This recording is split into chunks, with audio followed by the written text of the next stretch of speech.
Jaco, ce matin, on va parler commerce agentique. L'acteur de quick commerce GoPuff lance un assistant de shopping intelligent développé justement par SpaceX AI. Une petite révolution. Bientôt, on fera plus nos courses nous-mêmes. Bah oui, puisque l'IA fera vos courses à votre place et ça représente quand même un gain de temps qui est pas négligeable puisque chaque année, on passe environ 70 heures à faire nos courses. Alors avec le commerce agentique, eh bien, cette étape, elle pourrait progressivement disparaître puisque l'agent virtuel, l'agent shopping les fera à notre place.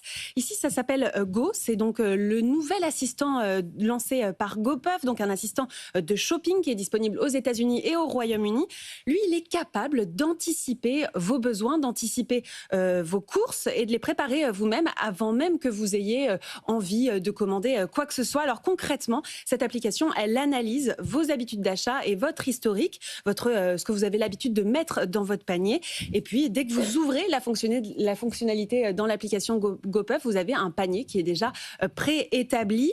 L'application, elle regarde aussi à quel moment de la journée vous ouvrez l'appli, le temps qu'il fait. Par exemple, si vous êtes installé dans votre salon, vous êtes en train de regarder un match de foot, il est quoi, 19h, eh bien, elle va vous proposer tout de suite un panier avec tout un assortiment de snacking, donc des pizzas, du soda ou encore des chips et identifier le commerce le plus proche de chez vous pour vous livrer À la fin, en 15 minutes. ça vous vend toujours des chips à la Oui. fin. Peu importe. À la Là, je fin, parle de foot parce qu'on est en plein dedans. Mais... ça finit comme ça. Il y a déjà des chatbots sur les sites de e-commerce. C'est quoi la vraie différence là? Eh bien, la différence ici, c'est que le client, en fait, ça ne part pas d'une recherche produit. Et puis, l'interface est différente aussi, puisque ça ressemble un petit peu à l'interface de TikTok, où vous avez aussi, des scènes qui défilent. Donc, vous voyez, par exemple, un extérieur avec une table pour un barbecue. Vous avez un petit déjeuner, par exemple, sain, protéiné.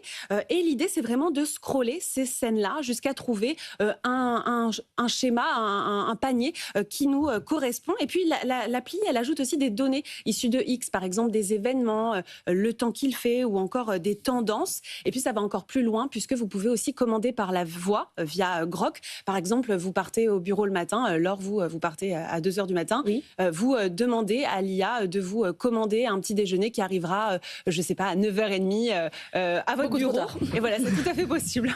Absolument beaucoup trop tard. Ça va arriver en France, ça sera disponible? Alors, pas encore à ce niveau-là. En revanche, nous, on a déjà des petites alternatives. Regardez, par exemple, Carrefour, il avait lancé son assistant de shopping virtuel. Ça s'appelle Au plat, mais c'est vraiment différent. C'est vraiment vous qui êtes à la recherche d'un plat. Ce soir, vous recevez 6 personnes. Vous lui demandez ce que vous pouvez cuisiner, ce genre de choses. Merci beaucoup, Eva Jaco. On poursuit dans notre